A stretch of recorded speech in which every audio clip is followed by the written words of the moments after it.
Well, hello, ladies and gentlemen, boys and girls. Good to see you again. Good to hear you again. Welcome to another exciting episode of Unpopular Opinion with Schaafy and Pals.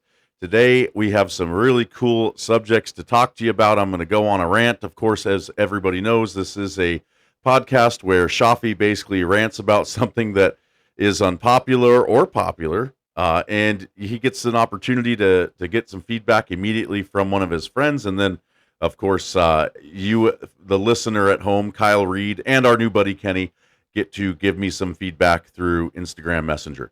So, without further ado, let's get this show on the road.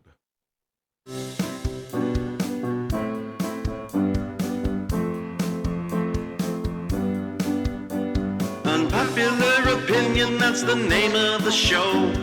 Hosted by Schaafy and some pals that he knows.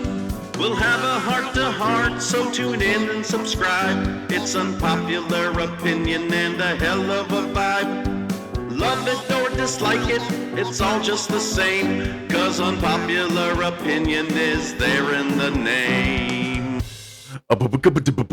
Well, hello. I'm a cheeseball. I want to welcome to the show one of my oldest, greatest, favorite pals in the world. It's Mrs. Ambular Edmondson. Hello, Ambular. How are you doing? I'm good. Hello. How are you? Hello. Say hello to Kyle and Kenny. Hi, Kyle. Hi, Kenny. Yeah, Kenny, we met. You know Kyle Reed. He's our demographic. So I'm really excited that for episode 2, I get an opportunity to have a woman on because I want to get your takes on things and your feedback. And you know that I'm a girl dad, and so I genuinely, appreciate the female perspective on things, and that's how I learned to become a better father. I'm going to tell you what my demographic is. Okay, the numbers are in, and my demographic is dudes ages 35 to 44. So, guess who you're talking to? Me and your husband. Dudes who like to wear backwards hats, drink a Monster in the morning, and who will fix their daughter's flat tire. That's or teach their daughters how to fix their own flats. Right. Teach a daughter how to fish, and she'll eat for life. Just do it one time, and she's back on the road, but not for long. Confucius say. So that's your demographic. Kenny falls into that. I think he's a little bit younger. I'm not sure. But that's our demographic. That's who we're speaking today, Kyle and Kenny. Those are my 2 confirmed people that absolutely watch the show and who listen to it. So we appreciate. I'm glad that you're here. How you feeling? I'm feeling good. That's good. You brought me a Trenta Starbies today. I did. And look at how much I've drank. And I didn't know that Trenta was a thing. I didn't know there was a 30-ounce Starbucks size. So you taught me something today. I knew that there was, and I know I shouldn't be drinking it. But when you asked me what I wanted from Starbies, I didn't flinch at all, did I? No. No, not at all. You weren't even done asking. I already knew you were going to ask. I mean, we already know things aren't good for us, and we like them anyways, and that's okay. Right. Unpopular opinion. Hey, whose show is this? Microphone 1. Microphone 1. You're stealing my thunder. I'm kidding. No, you can steal it all you want. I wanted to start by telling Kyle and Kenny how we met, and what our first thoughts of each other were. Yeah. So go ahead. You could start. How did you meet me? Do you remember? I remember. I think so. Okay. I know it was in middle school. It was in middle school. And Robert Gray Middle School. Shout out to the pilots. And you were either dating or talking to my friend Lisa. Yep. That's correct. But I remember we didn't really talk. Like, we weren't friends. But then somehow I ended up next to you on a bus seat. You ended up next to me on a bus seat. We were coming back. The yellow bus. The yellow bus. Yep. And we were coming back from the Seattle field trip. The 6th grade Seattle field trip. Yes. And I don't remember any of that field trip, but I remember the ride home. Oh my gosh. save the waterworks for the heart-to-heart segment. That just gave me real goosebumps. I mean, good or bad? No. Well, no, because I don't care. Good or bad, memorable. It was memorable. We talked a lot about Lisa. She was my bestie. Right. I saw her the other day. Did you? Yeah, we'll leave her last name out of it. But I saw Lisa. Sure. Yeah, she's doing great. She came over. We had coffee. No way. Yeah. I haven't seen her forever. We had coffee talk. I'll text her and I should text her right now. Hey, we're on a podcast talking about you. I will. You got it. She lives right up the road. Actually, closer to you than she does to me. Small world. Didn't know that. So yeah, that's my memory as well. You know how my memory works. It's crazy. So I can tell you what you were wearing that day. I remember what I was wearing that day. I'd love to hear if we confirm. If it's the same thing. Sure. So you were wearing a plaid skirt. Is that what that is? It's like a frilly. It's a plaid, kind of plaid. I want to say. Skirt. It was a skirt for sure. I remember floral, but I remember like reds and blues and greens. Right. Like what would be plaid. Maybe there was some plaid in it. A little bit of plaid, a little bit of floral. Wild. And you had a gray Pilot's sweatshirt on.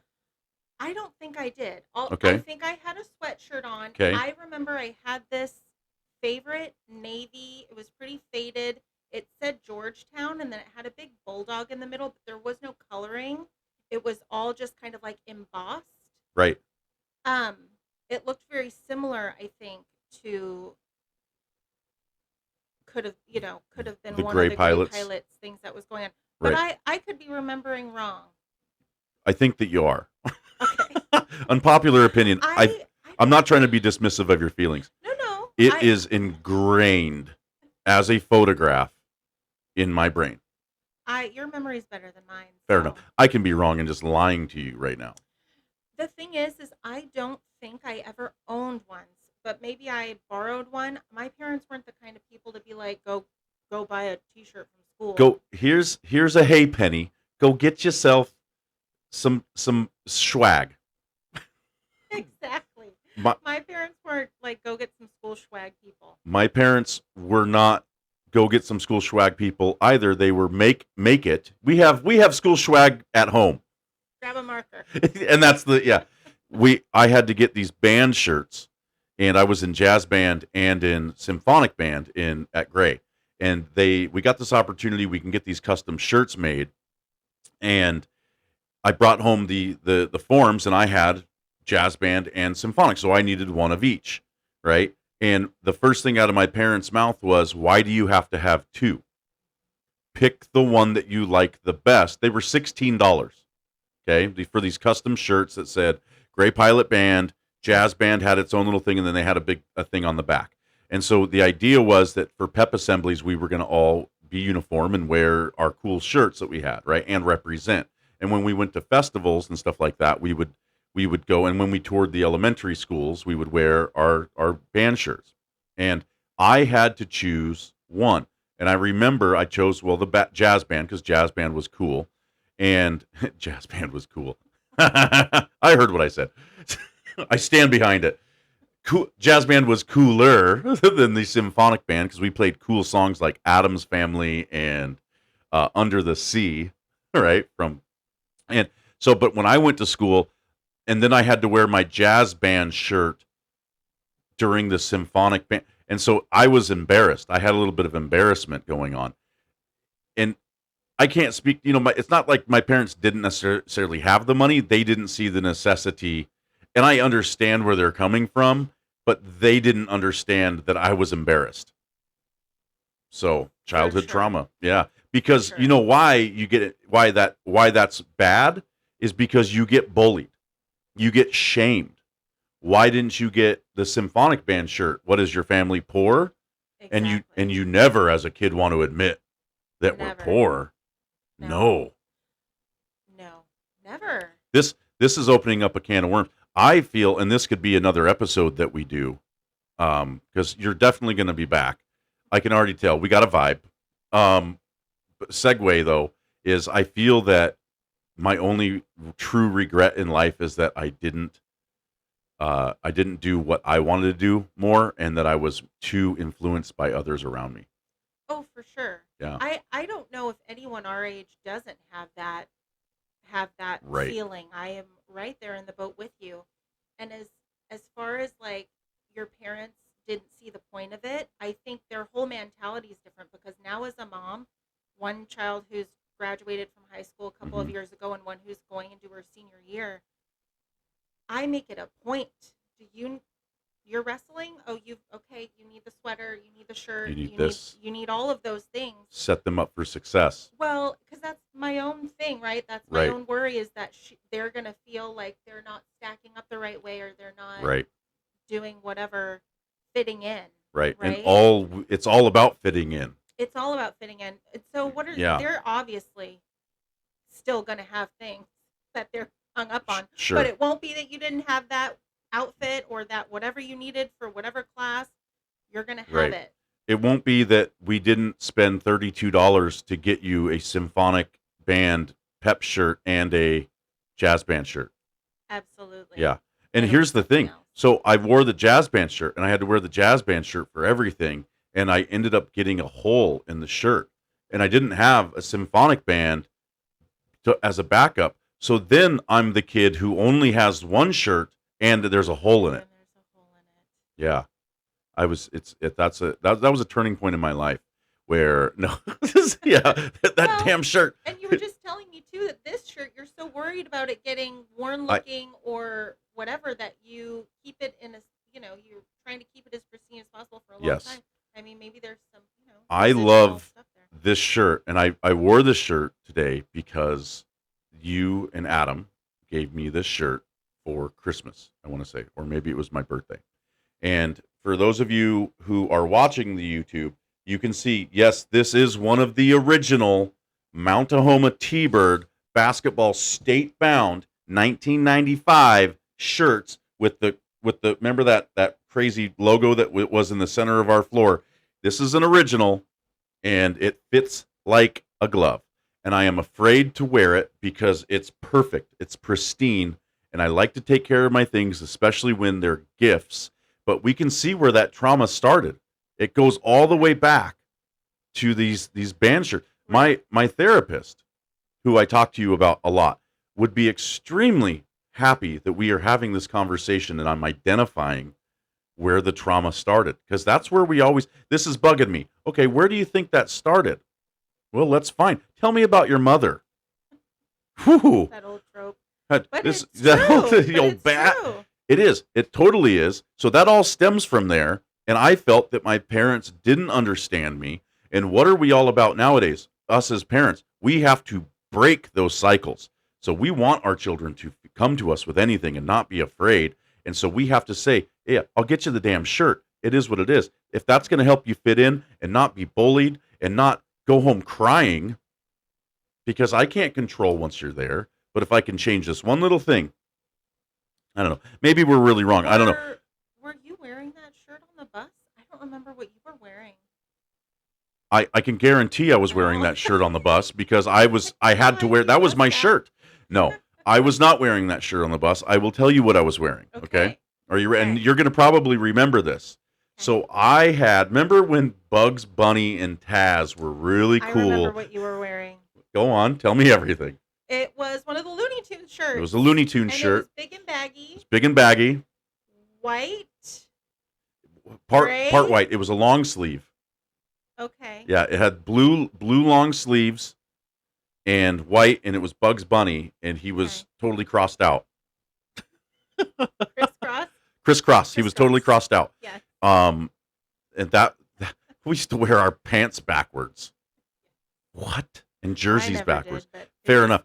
Boys were into it. You were always very intelligent. That was my first thought. I remember vividly thinking, because you and I had never really talked. Yes, I was dating. We were 12. I was dating Lisa. Right. We were going out. She was my girlfriend. And she wasn't on our bus because it was based upon homerooms or something. Mm-hmm. And I remember sitting there thinking, she's really smart. Yeah, we were having a conversation. Because and the thing I remember right off the bat was that you were like more talkative than I was. And I was like, cool. And then I remember wondering like why later on you and we weren't friends. Like that was that. Like, okay. I we spent think the bus together, but now we were acquaintances. in middle school it was less common for girls and boys to be friends, To be buddies. to Yeah. be buddies, Yeah. than To be it buddies. was for, Yeah. if you talk to any boy, everybody starts saying you like them, or if you're talking to a girl, Right. everybody says you like them. Right. So We didn't get to the point where we were buddies until about junior year of high school. hmm And we had drafting together with Mr. Liphold.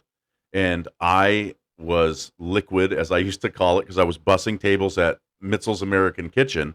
And I always had just tons of $1 bills from tips and fives. And I was like, I had more cash on me then than I do now. Like, well, who carries cash? But I always had money. I always had weed. I always had cigarettes. I was doing good for myself. I was really pleased. Remember in Mr. Lippold's class, and I said, "Hey, I'm going to the vending machine. What do you want?" And he's like, "I can't let you go to the vending machine unless you get something for everybody." And I was like, I'm fine with that. That's okay. And I pulled out my wad, and he's like, "Where'd you get that?" I was like, "I work a job. I have a job. I get tips. They're my tip money." And I was perfectly okay with shelling out about $45 into that vending machine because I had to work that night. I was going to get it all back you were again. gonna re-up. I was going to re-up. And I was good. I was a good busser. So I always made good tips. And I remember peanut M&Ms. We would eat peanut M&Ms. I would walk down to your house because, we lived, I guess that's about a mile. We walked everywhere. It is what it is. Yeah. I'd walk down and I'd bring you peanut M&Ms, and we were just buds. We were Mhm. buddies. And then, Yeah. yeah, it's incredible. So I'm so glad. And now look at us now. We're on my podcast in my little Star Wars room. 27 years later. Is that wow? I think You did that 28, math really quick. Is that 28 years later? 99. Holy cow. 98 to 25. So Right. a long Yikes. time. It's happening. I mean, I am wearing a shirt that's almost 30 years old. Like, that's happening. Here's what's wild is why did Adam have that in an extra large? And yours, like, he's never been an extra large. No. Why did he even have that? Because- we found that and we were like, oh, why is this the perfect size for Michael Shaw? Because I grew into an extra large. Well, you answered that question a little bit ago. We wore baggy stuff. Yeah. That was the style. We wore baggy shirts. And now we wear That's things that true. actually fit us because we're Right. sensible. And now I get it because my dad was like, "Why does everything have to be?" This is actually a really good impersonation of my dad when he's ranting about something. "I don't understand why everything has to be 2 to 3 sizes bigger. You got to wear, what I think is cool is somebody that wears something that fits them."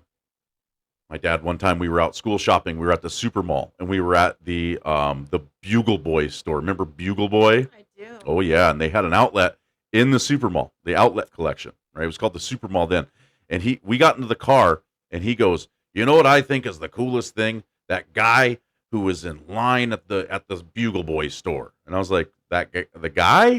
And he goes, "He had a plain T-shirt and a plain pair of blue jeans and plain shoes." And I thought that guy was the coolest. And he was like a high school kid. And I actually did remember, I was like, "Yeah, the guy in line." And he goes, "I just think that guy, now that's cool." And, looking back at the time, I was like, "Gosh, Dad, that wasn't cool at all." Right now, I'm like, dude, I see it. He's right. That is super cool. You don't no Simple. labels. You're not influenced by brands or people. You're out there being yourself. You're taking your girlfriend to the Bugle Boy store to go get some Rockaware. and then my dad is looking at you, and then he tells his son later on, "That was cool." The Bugle Boy store. Pops knew where it was at.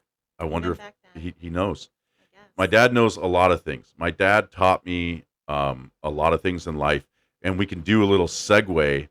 Is my father is an excellent driver. Okay, and now here's the thing: you got to be an excellent driver when you only have one eye. Right? And when that eye is partially in Right. blocked. His only good eye. So for Kenny, you don't know this. Kyle knows my father very well, but Kenny, you don't know this. So my dad, his name is Sonny, and he only has one eye.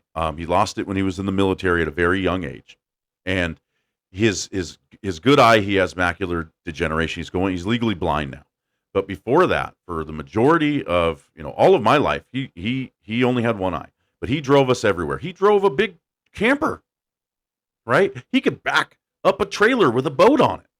He could do everything. He can catch a baseball. He can hit a home run.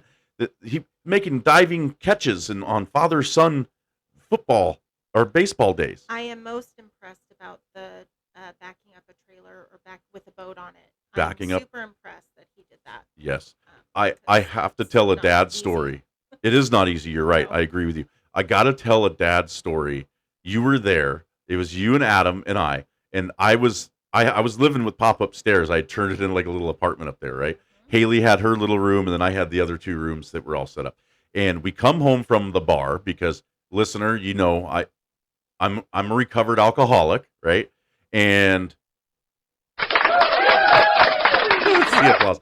And in my drinking days, I had partied, and we come back, and we were at my dad's house upstairs. You fell asleep on the couch like immediately, and Is this the spaghetti night? this I is missed? spaghetti night. So that you I missed. was So asleep. we this is great. Adam and I are playing world class track meet on the Power Pad, the Nintendo Power Pad, which I still have, and on the 8-bit Nintendo, and we are running, and it's like 1, 2 in the morning. Like we just closed down the bar, and you're passed out on the couch, and we are being so loud. Now, along with my father's unfortunate blindness, it comes with a very hard hearing. He's deaf in one ear and very hard of hearing in the other. And this stems from things that happened when he was in the military, and so he would bang on the wall downstairs to get my attention, and he would shout my name, "Hey, Mike," and he would shout my name up the stairs, and I hated that. It was just, I don't know what it was. It was cringe for me, and I never told him that because I just let him do his thing. It's his house. And he bangs on the wall, and he's like, "Hey, Mike," and I come to the top of the stairs. I'm like, "Hey, Pop, I'm so sorry. Adam and I are here. Amber's passed out. We're making a lot of noise, and we're running. We're playing a video game. We're really into it. Like we're winning. Just bear with us." And he goes, "Oh, Adam's here? Oh, well, no, I didn't hear anything. Hey, I just made some spaghetti.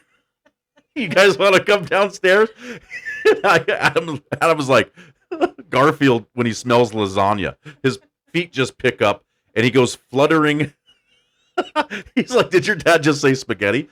Now, everybody knows that my pop makes arguably the greatest spaghetti I've ever. He makes his sauce from scratch, tomatoes, tomato pastes. He cuts up all the stuff. He's got secret ingredients. One of them is bacon. It is what it is. He does put bacon into the sauce. It's incredible. And everybody knows my dad makes this incredible spaghetti. And you never know when he's going to make it. And he makes it, and then and then he would store the rest of the sauce in a tub, and then we could have spaghetti whenever we want, right? And he doesn't have to go through the rigmarole of making said spaghetti. So it's 1 or 2 in the morning. Adam and I go downstairs. We make ourselves these huge heaping plates of spaghetti. We sit down there, and we eat the whole thing. We were down there chatting with my dad for like an hour. We were just down there. We come back upstairs with these full bellies, and we're like, "There's no way in hell we're going to play this game anymore." And you were like, "Well, better get Amber home." You were passed out still. You were asleep, and you didn't know until, was it the next day? I didn't even know. It was great. And shout out to my pops for making great spaghetti and just having great timing, and because it was perfect, it totally hit the spot. And Adam and I were very, very happy. So, but back to this little segue I was doing about my father being a great driver. He taught me how to drive. He taught me how to parallel park, which is impressive. My unpopular opinion. So, unpopular opinion. I feel that as adults, we should have to take the driver's test at least once every 3 years, if not once every year. If not the actual drive, at least the written. And no way to do it online. You got to go and sit in a room. No, phones in a bag. Like, you actually need to start.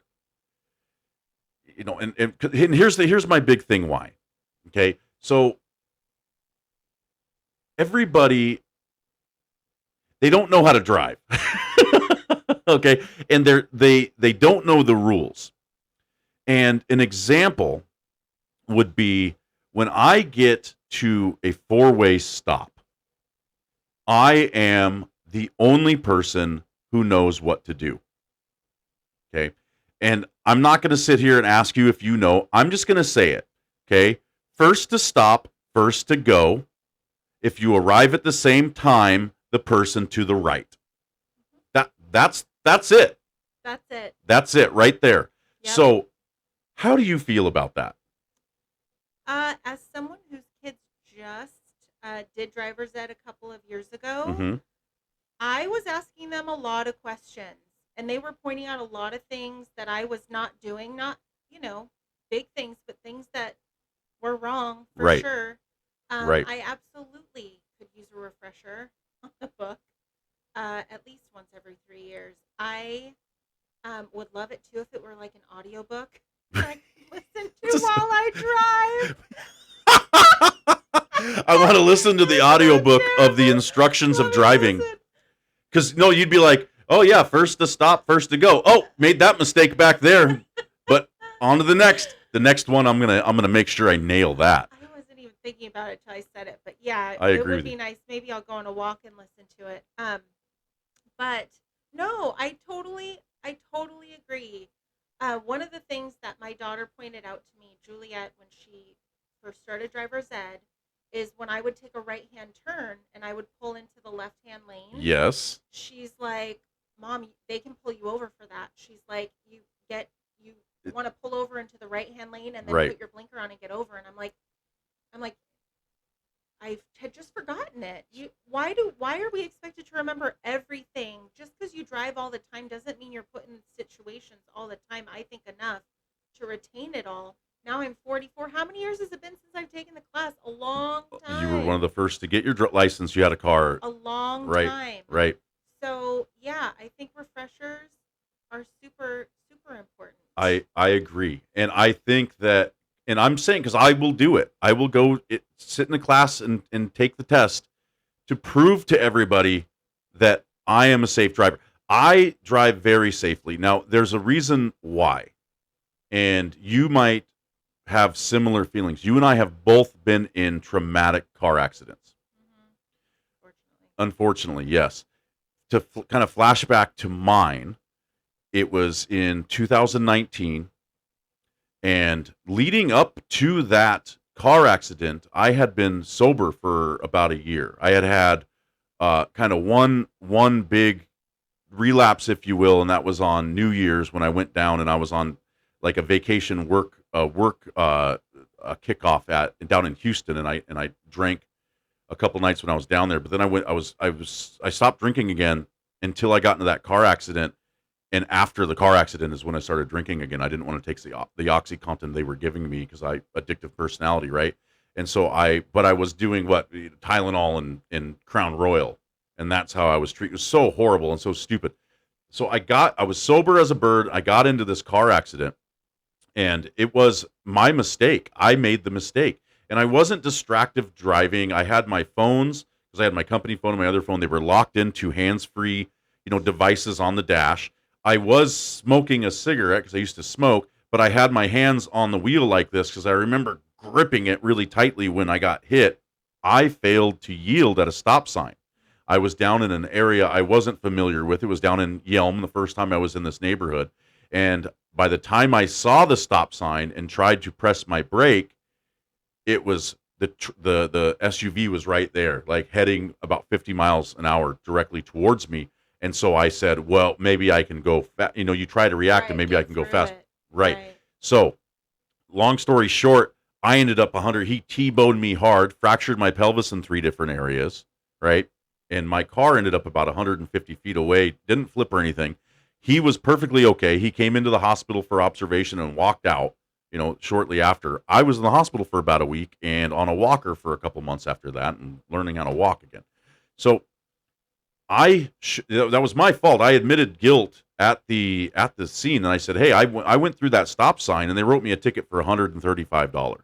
Okay, and that for failure to yield. And accidents happen. The guy who was involved, he's fine. He got a big check for my insurance. That's the other thing. Have great insurance, because then it just takes care of itself. Right.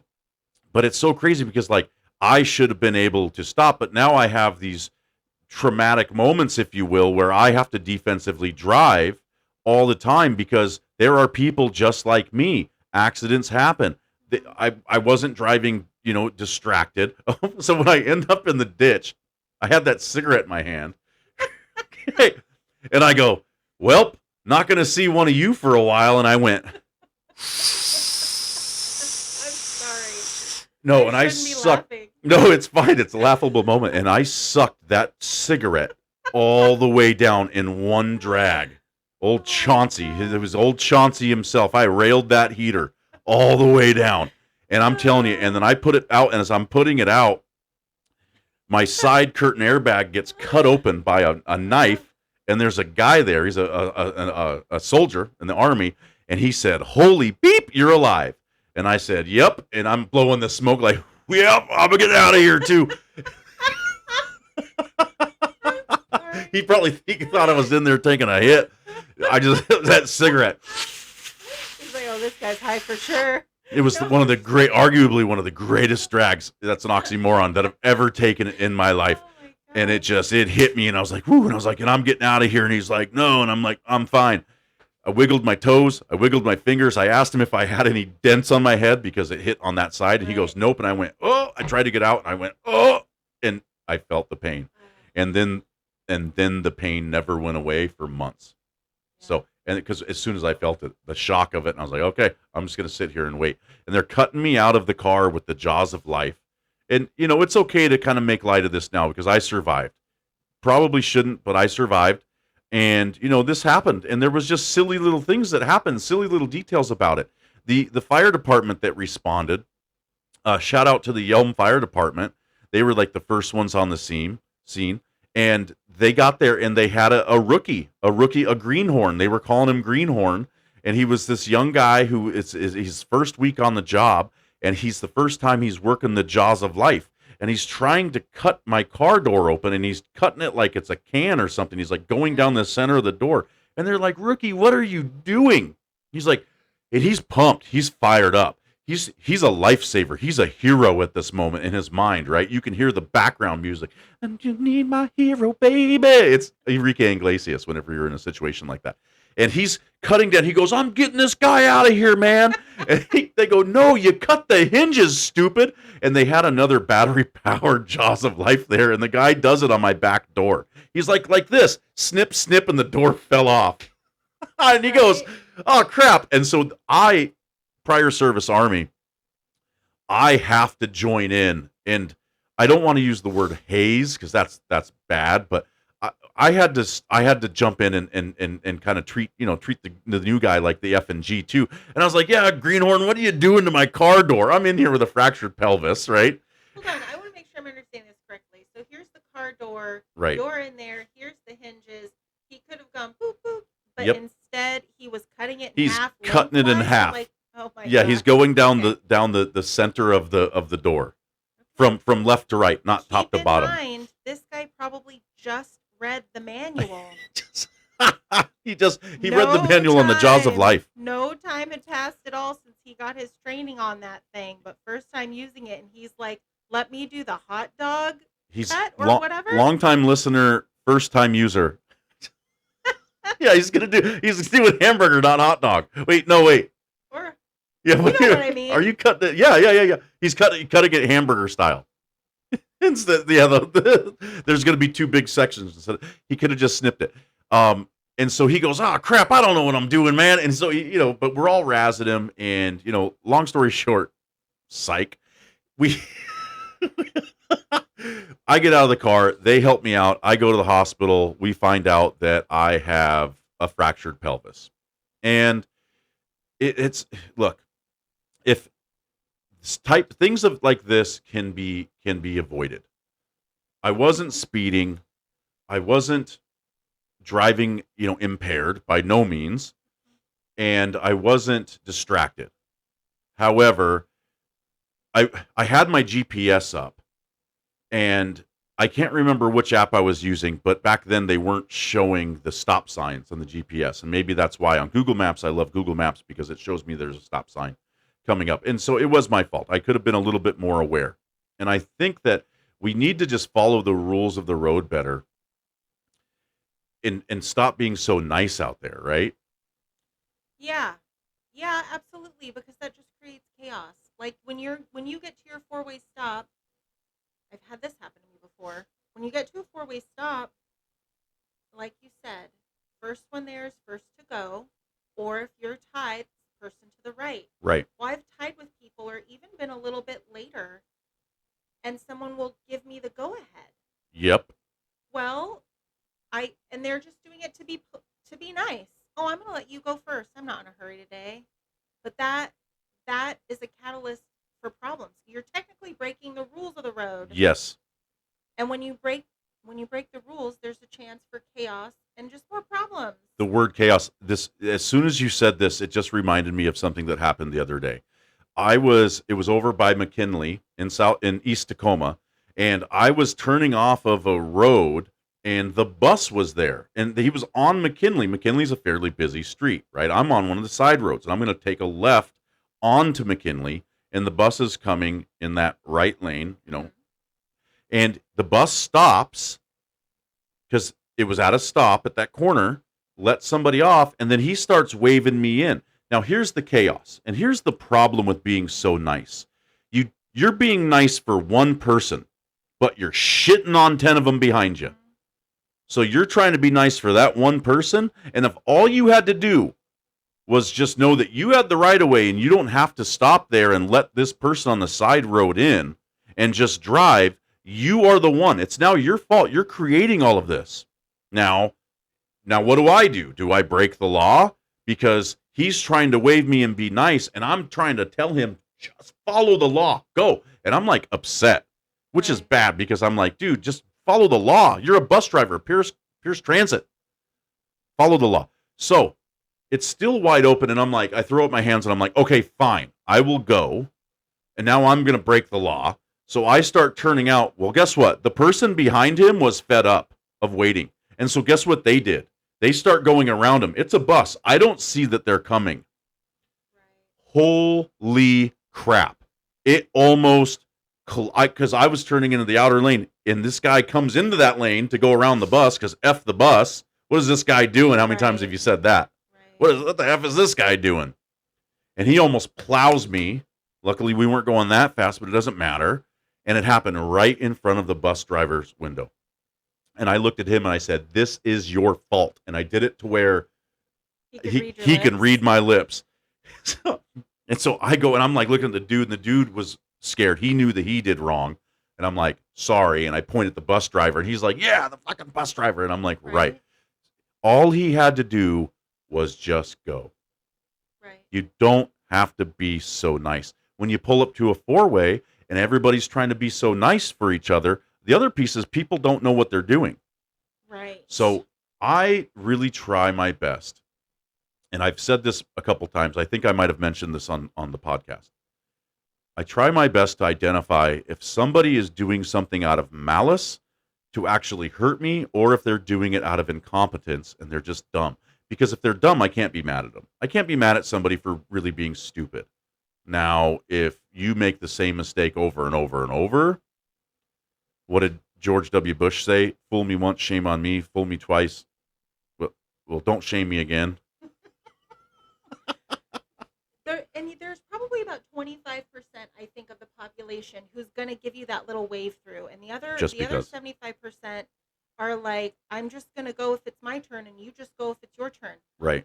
The reason why that example sticks out to me so much about the four-way stop, when you mentioned it, I thought of it, is because years ago, I don't even remember what year it was, probably 16, 17 years ago, I was in a psychology class, like Psych 101, and we were talking about personality types, and the teacher brought up people politely trying to do things on the road, but it's like that scenario came up, and there was another girl in the class, and she was like, oh yeah, I'll do that if I get to a stop just a little bit before somebody, but I want to be nice. I'll just wave them just through. Let them go. And I was like, but what about the person who pulls up right after that? Right. And right after that. Right. And I was like, we were talking about like type A and type B personalities. I don't think I'm a type A personality for everything.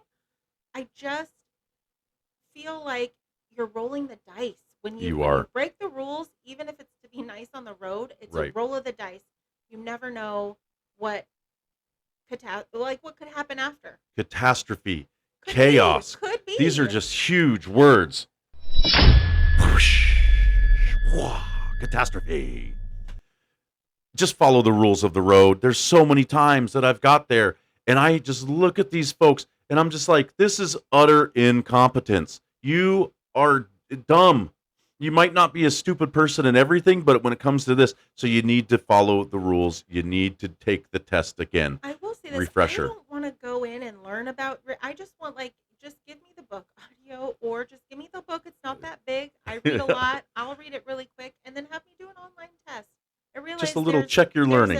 Or check like your learning. when you go to get your new license or whatever, because if you do it online, I guess people can cheat. But I see what you're saying. It's nice to have a little refresher. A refresher. I mean, it could even be something that like the government does, public service announcements. If you put random rules of the road, obscure ones that people probably forget sometimes on billboards, right, or something like that could even just be helpful. Just gentle reminders. Yeah. Another thing, I agree with you 100%. On top of just following the rule and of the law, because here we're all driving weapons out there. We're all driving these things that kill, right? Speeding. Ugh, don't even get me started. You're married to a speed demon. Am I? Oh, that's just wait. And one of these days, if I ever get Adam on here and we're going to talk about how we met in first thoughts, and we're going to start getting into the, like times that he's almost killed me with his Buick Opal in 1996. Crazy. But being nice, stop it, follow the rule, do a refresher. Also, if you make a mistake, admit your mistake. It's okay to say that you messed up. And let me give you an example. This is hilarious. I was pulling up to a stoplight, and this was it was actually in my same HHR that I got T-boned in. And I was pulling up to the stoplight, and for whatever reason, my mind thought four-way stop, and so I stopped at the red light, and I proceeded to go. Yeah. When this, the traffic going the other way, they have the right of way, and so the guy was turning, and I almost hit him, and he yelled at his window, "You stupid motherfucker!" And I put my hands up, and I go, "You're 100% correct. I'm an idiot. That was totally my mistake. I am so sorry." It was a hot day. We had our windows down, and he goes, Well, now I can't be mad at you. Right. Man, I wasn't expecting that. I was like, "You were looking for a fight? You want me to yell something back at you?" And he was like, "Well, kinda." And I was like, "Well, fuck you." And he goes, "Well, gosh darn it. Well, no, now I just feel bad about that." And I was like, "I totally made that mistake, but I am really sorry." He goes, "Well, how's your day going?" And I was like, "Well, it's really good that I didn't hit you." A little humility goes a long way. Yes. Sure.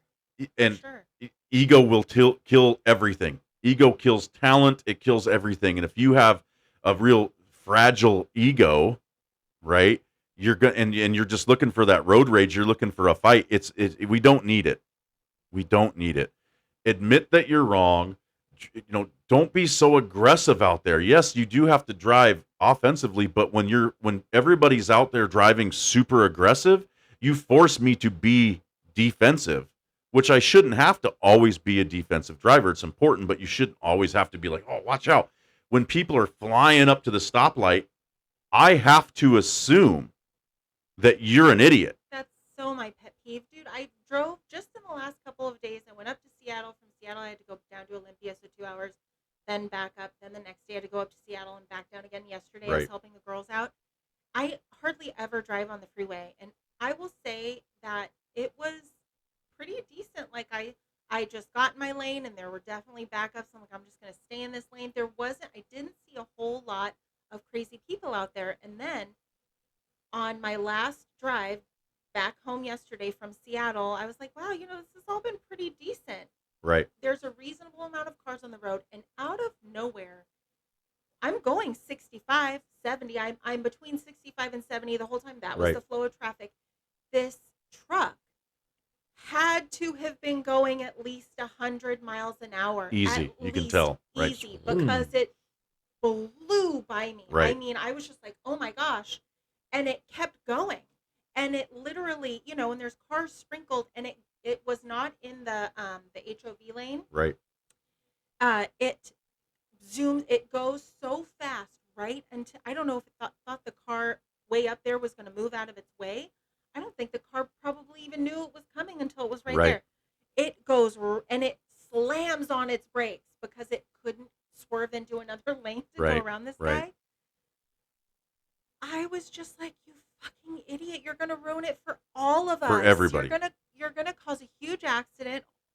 Probably injure yourself. Probably injure other people. Like, what's so important? Like that you're Right. driving like a fucking maniac. Being Jesus. that just driving with ignorance. You're not worried. You're only worried about yourself. We all know that type.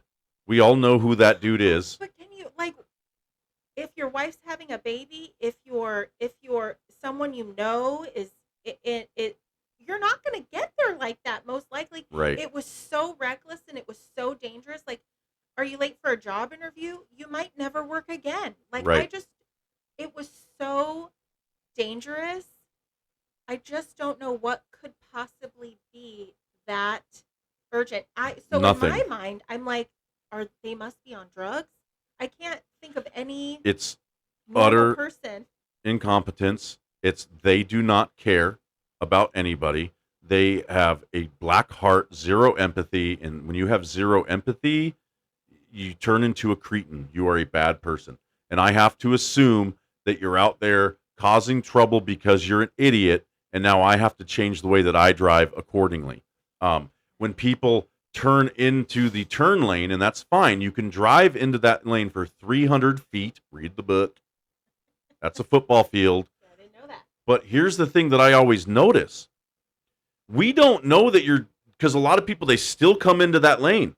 They're turning into the turn lane as the traffic's going, but they're still turning into your lane a little bit. And so I have to swear, and they're like, oh, I was turning in the lane. Yeah, you didn't have to do that right then and there. I look behind me. There's nobody behind me. Why did you couldn't wait? Right. That one little second, because the TikToks, I'm addicted to it. The Instagram reels have shortened our attention spans to so minuscule now. So short. Right. How many kids with ADD does it take to screw in a light bulb? Do you want to go ride bikes? Seriously? Right. Squirrel. Right. That everybody's in a big gosh darn hurry. And I feel, unpopular opinion, you need to slow down. You need to slow down. You're being too loud. Taylor Swift. I agree. Yeah. Let's all just get where we're going. I love it. That's my mom PSA too. I think one of the biggest things I worry about was when my daughters got their licenses, and they're both good, decent drivers. Right. Thankfully. Juliet's an amazing driver. Yeah. She really is. I know, she's driven me around. She really is. And I used to drink. She would take me to the store. With Lucy too. They Right. both are really Right. shaping up to be really good, responsible drivers. good. I'm not worried about them. I'm worried about everybody else. Yeah. I say the It's same thing to terrifying. my oldest daughter, and I tell her, and she is such a great kid. She's an adult now. She's not a kid, but she likes to drive fast. She is still a kid. They're babies. Fair enough. They're babies. enough. Until But they're don't- 35 or older, Right. they're babies. Don't tell her that, No, I would because never you will say not that get to the my response 19-year-old. right. No. You will. Folks, listen, Kyle, No. Kenny, you will not get the response you think that you want. So, she likes to drive fast. Okay, Oh, I could understand it, but it's not cool. You know what's cool? Because here's the thing. Here's why it's not cool is that it's you who are not a professionally trained driver, and like her friends, right? They're not professionally trained drivers. They're idiot kids, and they're out there racing with each other idiot kids. And here's the thing. That's not cool. That's dangerous and illegal, and you need to slow down. You need to stop doing that because you're risking the lives of everybody else. But here's the thing. You know what is cool? Driving fast is cool when you're a professional race car driver and you're on a closed track that is more controllable, that you don't have all this other traffic of people just trying to live their lives. 3 out of every 7 fatalities in motor vehicle accidents are caused by speeding. I heard from the Department of Transportation the other day. Nice. That's where I got that. So here's the thing. So what you're telling me is that I can solve more than 30% of the fatalities just by slowing down. I'd love to know how many of those fatalities were people on e-bikes, because those, they freak me out, These man. kids, they don't have any regard because they're on these e-bikes. They haven't taken any road courses or anything like that or classes. And you didn't bring a helmet with you to the Right. bar. And so is it Right. safer to like take that home than to get behind? Absolutely. Nope. You know what I did is I would leave my car at the bar, and I would take an Uber home or have somebody else drive me, and then I would ride my bicycle down to when I would go to South Tacoma Way, and I'd ride my bicycle in the morning down, and that's when I was going to Yeah. Stonegate a lot, and rest in peace, Stonegate Bar was my favorite place to ever go, and I loved it there. But I had the big Stonegate bumper sticker on the back of my car, so they knew that I was, yeah. So the owner, Jeff, shout out to Jeff. Thank you. He never towed my car. I would just park in the back there, and I would ride my bicycle down the next day, and I'd get my car.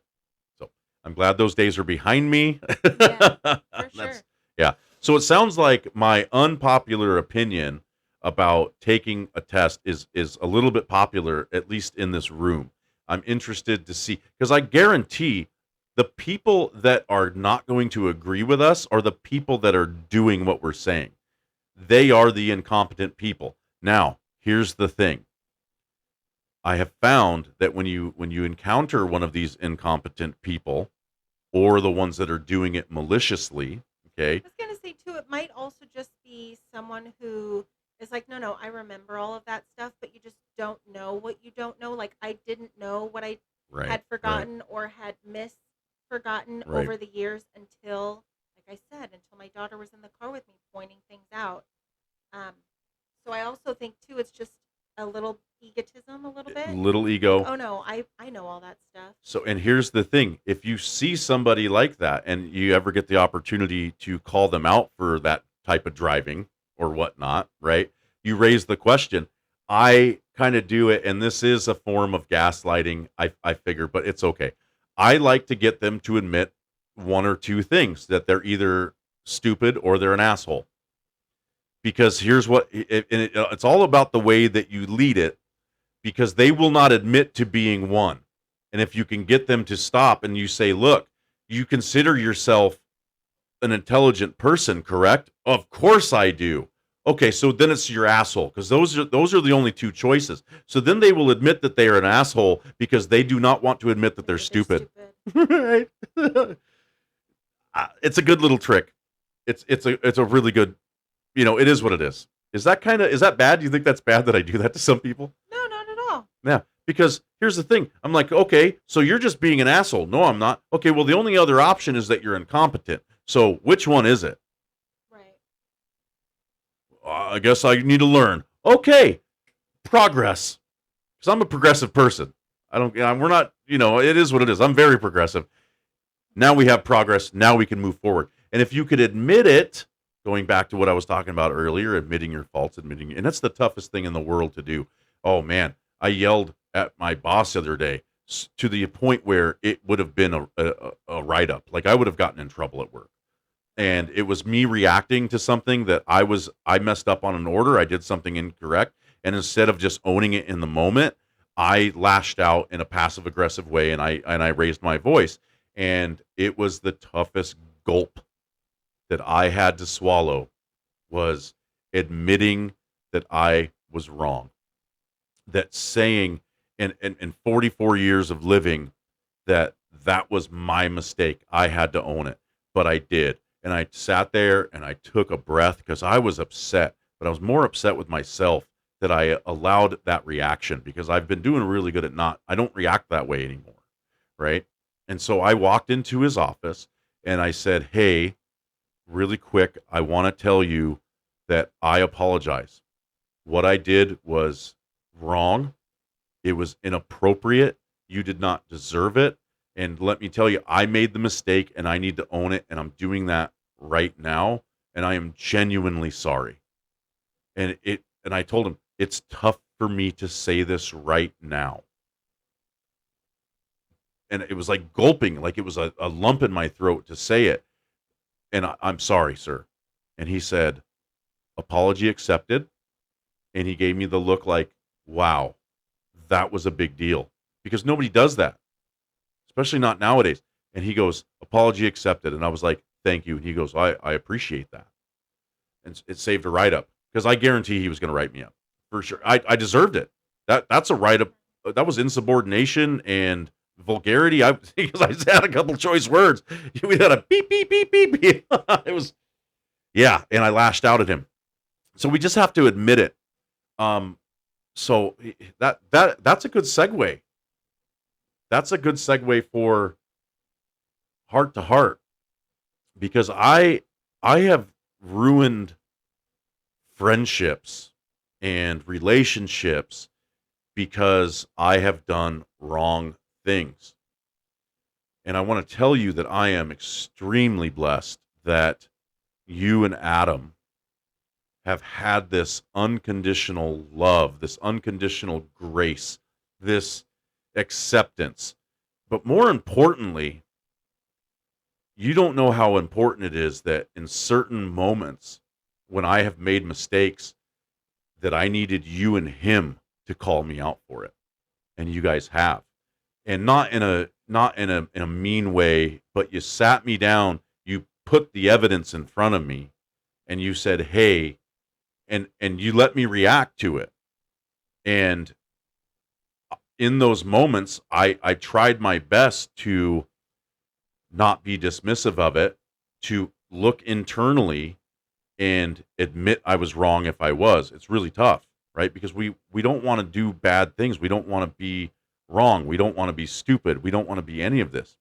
But admitting that you're wrong as an adult is really tough. And so thank you for you, especially you and I talk about things all the time. We have great long conversations about understanding the core of these issues, right? How can we get better?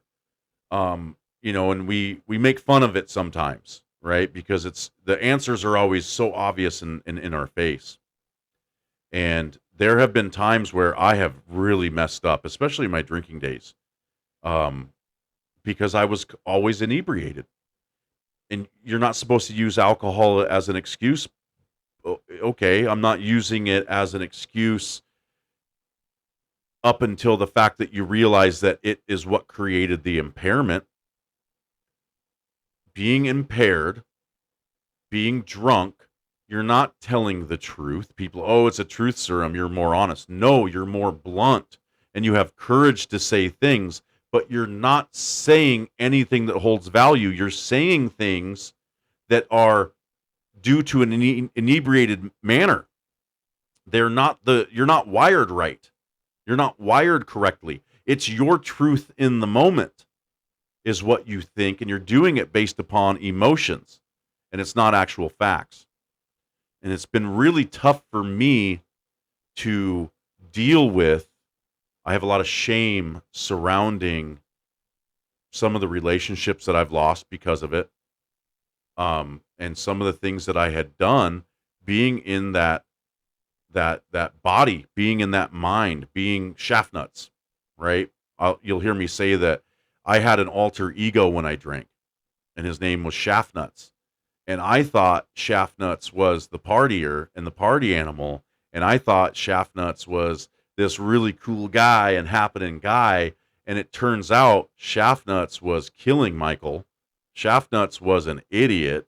Shaft Nuts would say things to people that you cannot and should not get away with, because Shaft Nuts was inebriated. Shaft Nuts was impaired. Shaft Nuts was a lie. Shaft Nuts was a mask. Shaft Nuts was everything. And so my therapist and I have killed him. Had a funeral and everything. Death to Shaft Nuts. Death to Shaft Nuts, because in those moments, Shaft Nuts had a problem. And the problem was Michael. Michael was getting in the way of Shaft Nuts, and then Michael has to live with all of those alter ego choices. all of that. Michael would, and I don't think I've ever told anybody this, but Michael would write notes for Shaft Nuts. And there was one in particular that I remember, and it was Shaft nuts, you're going to read this. Don't spend any of my money. I need it for this, this, and this. And then I'd wake up the next day and I'd be missing $300 and it would say, fuck that. And it would be all scribbled and like, yeah, and shaft nuts. So that's because I was drunk. Wow. Yeah. No, I didn't know that. Yeah. A lot of people don't. Breaking news. You heard it here first on Unpopular Opinion. And that's the thing is that's my heart to heart is I love you guys so much that you have been there to help me through everything and stand by me unconditionally. Not everybody did that, right? My mistakes in some people's minds were unforgivable. And I'm not talking about one example, one particular one. I'm not not going around just one incident. And unfortunately, I wish that I were just talking about one incident, but unfortunately, there's a handful of them that really, really hurt. People that are really close to both of us that I have hurt. And I'm genuinely sorry for all of that. So if you're listening to this and you're like, I think that he's talking about me, I probably am. And I am genuinely, truly sorry because I was fucked up. I was sick and I'm not anymore. And it's not your right. You don't have to forgive me. You do not. If you do, oh my gosh, thank you. You don't know what that means to me. That is huge because I didn't deserve it. And I don't deserve, everybody deserves a second chance. But how many chances have I been given where I kept messing up because I was drunk, right? I think part of the human condition is to feel guilt and to feel regret and to feel all of those awful feelings. I think that's universal for anybody who Wow. screws up. Right. Everybody's, you learn how to feel shame from an early age as a Right. human being. You're not born knowing how to feel shame. You learn that.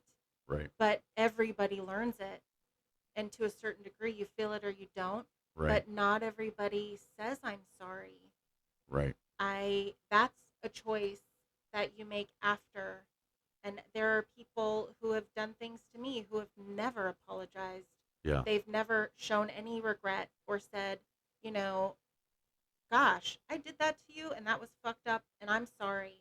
Right. And so I think that's huge. That's a that's a very step profound what that you not just said. everybody takes. Right. Because it's not human nature. It's not. It's a choice, and I think that you're doing a lot of. I think you've always said sorry for things after the fact. Right. But I feel like your therapy's really helped you a lot to Yes. look at the whole picture and all of that.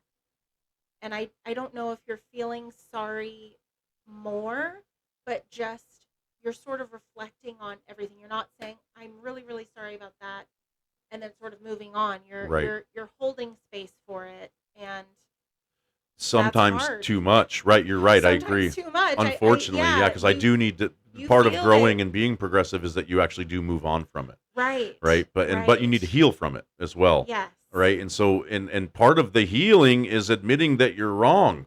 If you're Yeah. able to take that very Yeah. first step, right?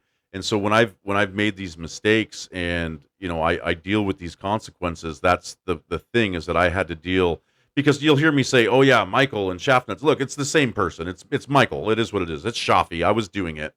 I have to own it. I can't just blame an alter ego because that's all it was just an alter ego. It wasn't a whole nother personality. It was alcoholic induced, and it's what happens when I would drink is that you can tell when I was in Shaftnuts mode because I had that slur. I was a little slower, and I would do this, and I've talked about this a couple times. Is that's I got there because of the Rolodex in my brain that's constantly going at this incredible rate, and just everything's it became too much, and so I found that alcohol would dampen it and slow it down, and it would help me to just slow down everything, in my body, my speech, everything. I was slurring, but I can't do that anymore. It was killing me. So I'm glad, and gosh, you bring up a lot of good points. I want to give you another Sonnyism that my father I love the Sunnyisms. he has said. Two of them just came to mind. A funny one, and then this other one that was like so profound. So a funny one is him and I were sitting down, and I said, "Dad, this is totally off topic, has nothing to do with anything, but I go, Dad, I know that you didn't go to Woodstock, but where were you at when Woodstock was happening? Like, you were in the hippie movement. Like, where were you at? And he goes, shit, I don't know, son. It was the 60s. Ba-doom, psh, womp, womp, womp, womp, womp. And I was like, fair enough. You got it. But I was talking to Pop the other day on Father's Day, and I said, this is what I'm dealing with right now. And my therapy is helping. Yeah, you're right. I agree with you. It is. There's things that's changing my life. So I highly recommend it for everybody. I'll always preach all the time about therapy. And I was telling my dad that it's helping, but there's certain things that it hasn't helped with yet, because it will. But I was going through this spat of depression. I'm going through this case. I don't want to get into it, but it's about my kids, right? Or my youngest, and I'm dealing with it. It's extremely stressful, and I was extremely depressed, and I'm working through it, and all of that. And I don't really know all the time what to do. And my dad, in just his amazing, almost 80-year-old glory, he has these little nuggets that he delivers and drops on me that just really help. He always knows what to say. I would always come to him when Jansky died, when Gary died, I've lost so many friends along the way. I'd always come to him because, for whatever reason, and it's life experience, and he's been through a lot of things, he has this way of putting things. It's like Forrest Gump, right? Mama always had a way of explaining things so I can understand them. But he has this way of dropping these profound nuggets on me that just really hit home. And I was telling him this, and the first thing he did was he related. This is like sales 101. Like, my dad would be a great salesperson, because he related. He goes, son, I seem to remember when I was going through, a custody battle, etc., with for you boys in the 80s. I seem to remember that I was very, very stressed and depressed as well. And I was like, wow, my dad just related with me, and basically put his arm around my shoulder over the phone. We were talking on the phone. It was Father's Day. I live 2 houses down, but I talked about it in the pilot. It's kind of tough for me to go down there. It's a trigger for me, drinking. But I was talking to him on the phone, and he goes, let me drop some knowledge on you, basically, in his way of saying it.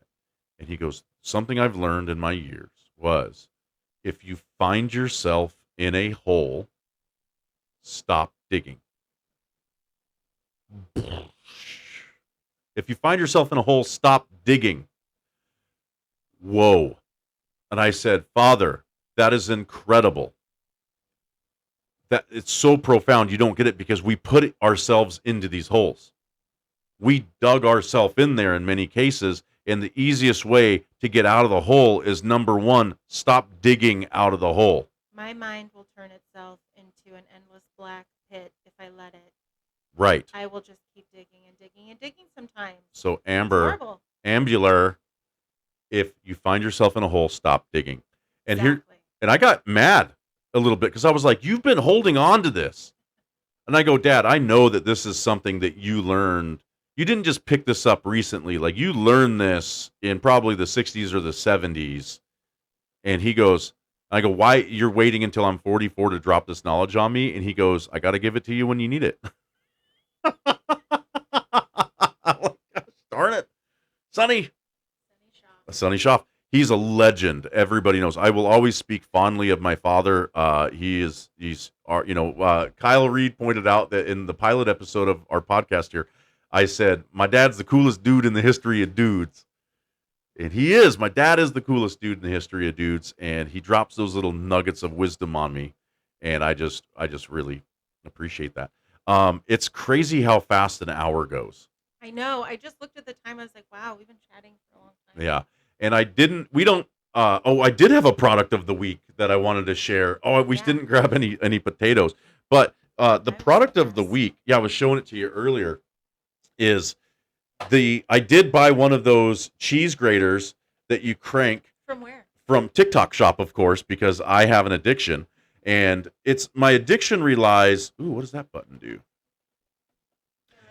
it's some sort of a release. There's a button on it, and so it suctions to your table by pulling the little lever, and then you put your cheese or what have it's in the thing, and then you crank it, and it slices it, dices it, juliennes. It comes with all these little adapters, and it's like I got it on a flash sale for like $20, and I got to be honest with you, it's amazing. It's everything. I highly recommend them. Make sure you get the big one so that way a bowl can fit underneath it. If you get the small one, you kind of have to just do it on the counter or something. Yeah, go ahead and touch it. You should nearly that comes off so you can clean it pretty You can easy. clean it. I just hose it off. I take it out in the back and hose it down with the dog. I believe it's dishwasher safe, but I don't want to put it in the dishwasher. I just, rinse it off. You can see there's some crumbs on there. You know what we can put into it right now is, so you might not know this, but every guest on the podcast gets a gift. I didn't know that. Yeah. You brought me a Starbucks, and everybody knows that I shop at Grocery Outlet Bargain Market. That's where I was leaving when I got in my car accident. Yeah. I thought about that earlier. Grocery Outlet Bargain Market. They are not a sponsor. They're not. If you want to see people who look like Jelly Roll, you go to the Grocery Outlet Bargain Market. That was last episode. But I got you a gift from the Grocery Outlet Bargain Market, and I have it down here. You didn't even realize it. Yeah. And it's for you and the family. And Sweet. It's the 7-Up cake. We had this when we came over. Was that for your birthday? Yes. It's delicious. It's delicious. It's so good. I think I had 2 pieces. Yes. It's the 7-Up lemon lime pound cake. That's a heads up decision. 7-Up, heads up, 7-Up. Heads up, 7-Up. So also not a sponsor, but could be. They're not a sponsor. But they could be. I should go down and ask, because we got Kenny and Kyle that listen to this, and they're going to tell a friend, and then they tell a friend, and then they tell a friend. I'm doing the bit from Wayne's World. So for the people at home that are listening on Spotify, we have to describe again what the 7-Up pound cake is, because they won't be able to see the video. It's in a lovely little container here, and it looks like a bundt cake. It Right. looks like a bundt cake. I believe it's in And- the Bundt family. It is. It's definitely in the bundt family. Yep. And it's delicious. I swear it melts in your mouth. It's So good. It melts in your mouth. It's got an icing drizzle on top, and then it's like a white, yellow cake. yeah, like a spongy angel food ish. It Bundt. says moist and delicious, and it is, folks. And if you don't like that word, too bad. Too Unpopular opinion, but we love it. It So really yeah, is. every guest on the Unpopular Opinion with Schaafy and Pals gets the 7-Up I love it. cake. You love it? It was Mhm. perfect. I Yeah. earned that Starbucks, I'll tell you. You got to go home and show the family and say, "Look what I got for being on a podcast today." They're gonna love it. They're gonna help me eat this for sure. Yeah. So to recap our episode, a lovely day, a lovely pal. Unpopular opinion, but you guys need to reread the driver's ed manual. Think about Rules. They're there for a reason. they're theirs for a reason. If first to stop, first to go. And if you stop at the same time, it's the person to your right. If everybody gets there at the same time, okay, typically should be there's somebody who did stop first. And here's the thing, I will initiate it because I'm taking control, and hopefully that person directly across from me does what they do as well, right? And then it's typically when you get up and there's 4 people at the same time, it's already been established the order because people are waiting from all sides, Right. right? So just Exactly. follow the order. Don't go out of order. Am I the only one? Do you know that intersection, that 4-way stop at the Lakewood Town Center, where it's so large, like it's there's such a huge middle.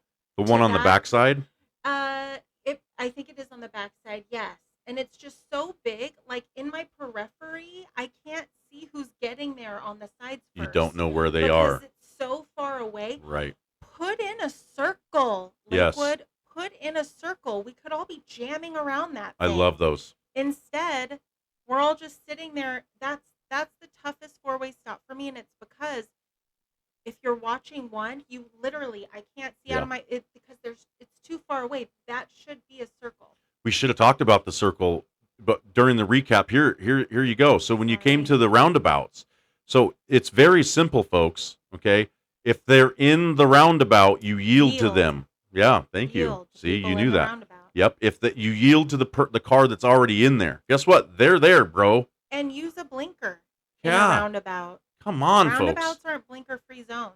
I don't know where you're going. Sorry, we're making it really long No, now. it's We're getting okay. off track again. So we will conclude with that, and a good heart to heart. Thank you for letting me share that, and for always having the unconditional love and grace that you and your family have provided for me.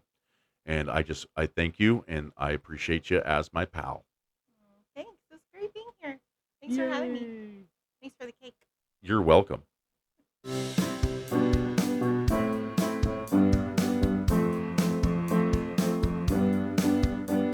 Unpopular opinion, that's the name of the show. Hosted by Schaafy and some pals that he knows. We'll have a heart-to-heart, so tune in and subscribe. It's unpopular opinion and a hell of a vibe. Love it or dislike it, it's all just the same. 'Cause unpopular opinion is there in the name.